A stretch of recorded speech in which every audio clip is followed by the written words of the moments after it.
This is Hexfriend, a completely free website that allows you to create your hex maps for your worlds in your tabletop RPG games. You can create it manually or you can generate your own maps. This video is a complete tutorial on how to use it. You can see the timestamps in the bar down below and jump to the topic you want. My name is Téuri and this is Critical Hint. So let's begin here with the interface. Here in the bottom part, you have all different tools. The first one is the hex tool. Whenever you click a tool, this right interface changes and you have sub-tools in this upper menu here. Clicking on the hex menu, you can place hexes individually clicking, or you can click and drag. You can change the hex by picking it here in the right menu, and you can use the paint bucket to fill all the blank areas into the hex you want. Selecting the paint bucket and clicking on the blank area. You can also delete hexes by clicking here on the eraser, and then you can drag, click individually, or even use the paint bucket with the eraser to delete these clusters of hexagons. It always deletes hexes from the same type like this. You can also use the eyedropper, which is this tool here, in which you can select the hex to pinpoint it, not from this menu in the right side, but from the map itself. And then you can click in other parts. You can add your own icons here. I'll show you that later in the video. The next tool we have here is the icon tool. Icons are symbols that represent stuff that are in that part of the hexagon, like cities, camps, towers, symbols of danger, and all that kind of stuff. You can click to place it above the hex. And we have this tool here. If you have snap icon turned on here, all your icons are going to be placed inside hexes in the middle of it. If you turn it off, you can place your icons whenever you want in the hex, even in the borders. And you can change its size by dragging the selector here. Then you can place your cities and places in other parts of your map like that. If you want to select or remove an icon you have already placed, you can click here in this tool to drag icons and then drag it around. If you want to delete it, click on the eraser here, then click on the icon. The eyedropper works in the same way. You have an icon here, click the eyedropper, you can basically copy the icon and then you turn off the eyedropper and you can place it wherever you want. Our next tool here is the path tool. This is an excellent tool for you to draw your rivers, borders, trails, roads, and all that kind of stuff. On the right side, you can change the color of your path. If it's a river, for instance, you can have it blue.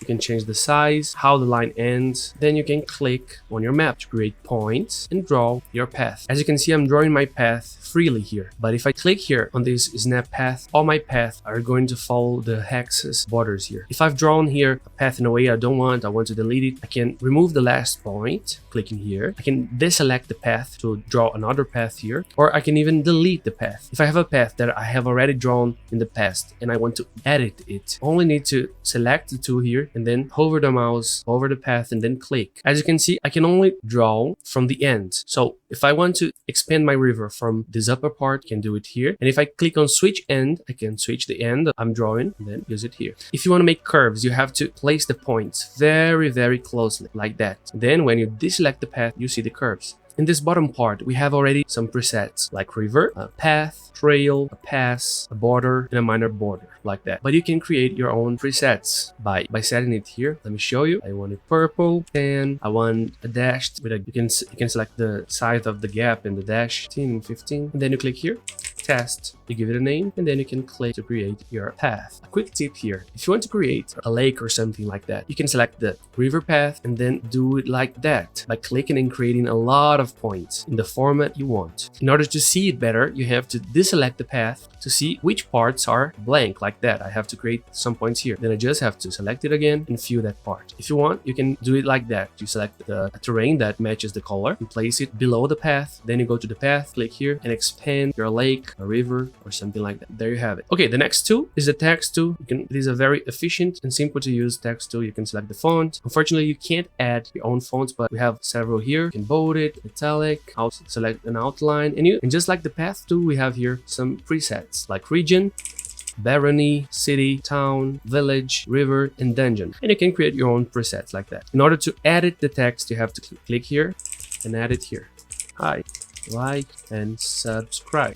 Okay, that's it. The last tool is the eraser tool. This tool can erase hexes and icons. It is the same tool we have here on hexes and icons, but you have an easier access to it by clicking here. If you want to erase a lot of things. Also, you have here in this upper part, when you select the eraser, options for erase all icons, erase all paths, and erase all text if you want to do something like that. Now let's go to this left part. We have several tools here, and this is where Hexfriend gets better. First of all, you can save your map by creating a title. Critical Hint YouTube video, okay? But when you do that, Hexfriend only saves your work locally on your browser. If you want to save your map to work later or in another device, you have to save in another way that I'll show you later. These next two, the maps, shows you all the maps you have saved locally here. You can create another map and then go back to work in this one. You can create a duplicate to manage some versions. You can export or delete this map. This two here changes the mode for light mode to dark mode. And here in the settings, you have a lot of options. First of all, the import and export options here. You might have realized that we didn't create an account to use Hexfriend. How can I save my work to work later or even save my map? We do that by exporting our maps by clicking here in export as, and then you can export your PNG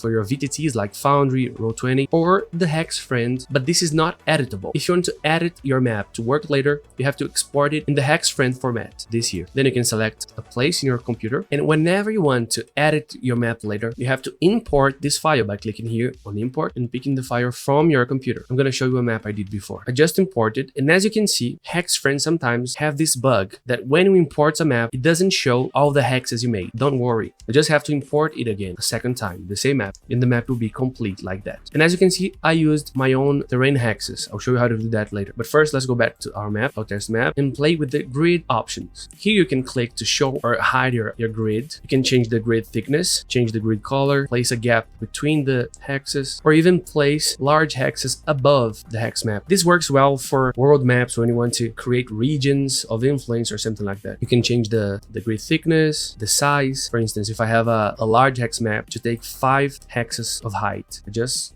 click it here. In the hexes option here, I can change the orientation of the hex, the size of the hex, and you can set the size by radius if you want. You can also retain positions of paths, text, and icons by clicking here. And this works for when you want to change the hex height or width without losing the place your icons were. You can also set the background color for your hex map like that. The next option here is shape and size. And here you can change the way you map, the type of your map. These style of map are known as hex flower because it looks like a flower when you can place a city in the middle or a landmark and the players are exploring from the center. A game that uses this style a lot is Mouse Ritter, which is an RPG game where you play as mice. It's very fun. Then we have the regular square map, and you can add lines and columns by clicking here on the top and the bottom, or even delete lines and columns by changing this option here in the middle and then removing top and removing bottom. The next one is coordinates, when you can show little tags to identify each of your hexes. This helps to identify each hex, and you can change the way these coordinates are shown. There are several systems like column and row, axial, cube, which is my preferred style. You can use which one fits you best. You can change the color and basically customize your text here, the size, the thickness, where it is placed, and stuff like that. Then we have the overlay, which is a good way for you that already has a world and want to create a hex map based on that world. Let me show you a practical example. You can take any map image like Brazil map. I'm gonna take this map here, save it in my computer, and then you can load your image, and then you have your map here. You can do that with any image. Forgotten Realms, Mistara, Ravenloft. You can set the opacity here. You can click to show or not your map, reset scale, reset position, and once you're done, you can click in the tools and start creating your map like that. Whenever you have an overlay like that, there will be another option here, an extra option, which is the overlay option. If you want to click to hide your overlay to see how your map is right now, and then you can show it again and keep working. If you want to remove your overlay, you can just click here and done. The next option is the tile sets, and this is where you put your own tile sets here. You can import tile sets you've made, or you can create your own by clicking on the tile set builder. When you click here, you have another interface. You can set a name for your tile set.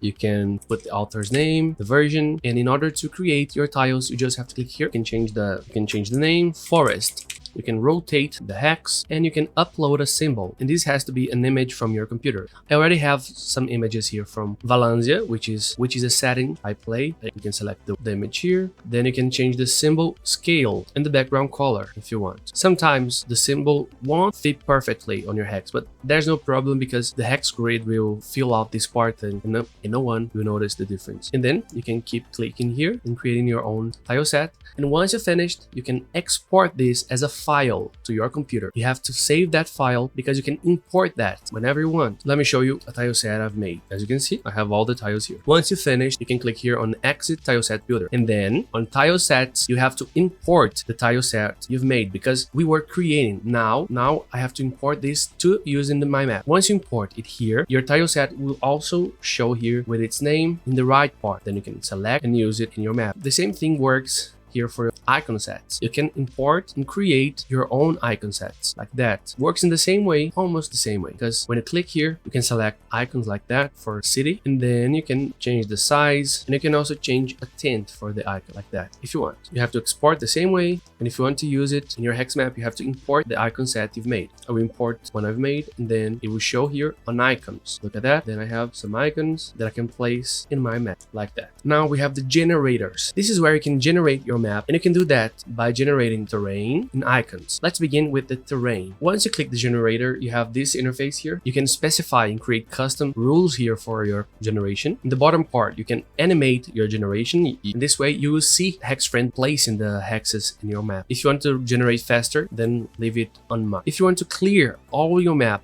before generation, mark here, and that will delete all your map. If you want to create some parts and then ask Hexfriend to create the rest, just leave it on mark. Here in presets, we have some presets for creation. These presets are the rules Hexfriend will use to create your map. We have AD&D first edition, the rules in the DMG, we have the icy landscape, we have jungle, and we have custom. First, let's generate one map here for you guys to see. Click on generate. I'm gonna animate it. There you have it. Hexfriend will fill all your map with the tile sets you have chosen. But how does that work? Let me show you. You have two parts here. In this part, Hexfriend tells us what kinds of hexes are gonna be placed adjacent to this terrain. So for instance, whenever I have a forest, what are the odds to have a waste like that? I have one chance, but I have more chances to have other forests 10 times higher than this one. So it's very likely that we will have clusters of forests because probabilities of having forests adjacent to other forests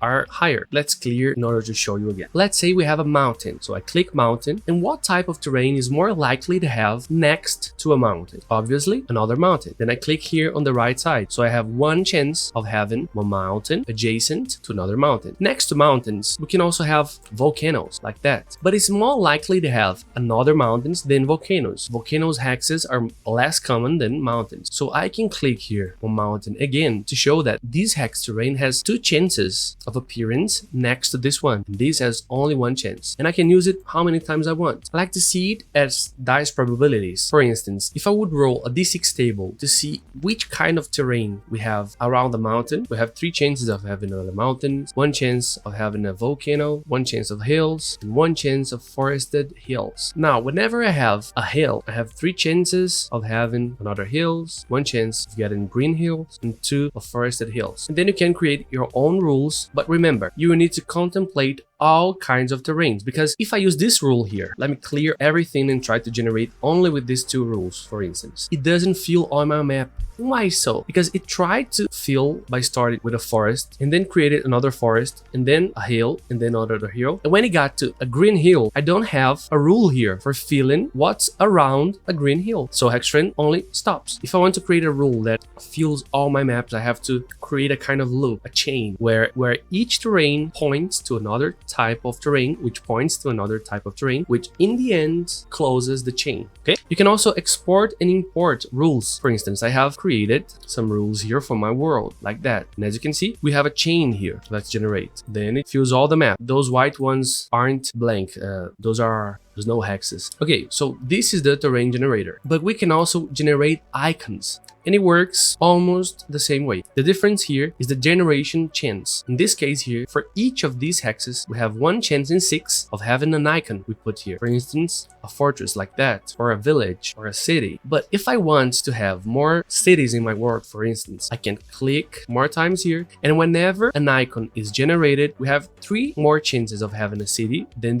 these other ones. Animate animate your generation like that, and you can place the icons in the center of the hex or whenever you want. Want to clear before generation? Works the same way. Clear all the icons you have like these two here and generate. There you have. As you can see, I have much more cities than the other icons because they are more likely to appear here. So, and that's it. That's Hexfriend. As you can see, it's a very powerful tool. This video was very detailed because I wanted to show all its potential. And you can see the changelog here because Hexfriend is on GitHub. You can also follow me on GitHub if you want and support the project. Please support the creators of Hexfriend. The link to Hexfriend is in the description down below. Thanks for watching. Please subscribe and like if you want. And if this video helped you, please like and subscribe and leave your comment. I'll read all comments here. See you later for more critical hints.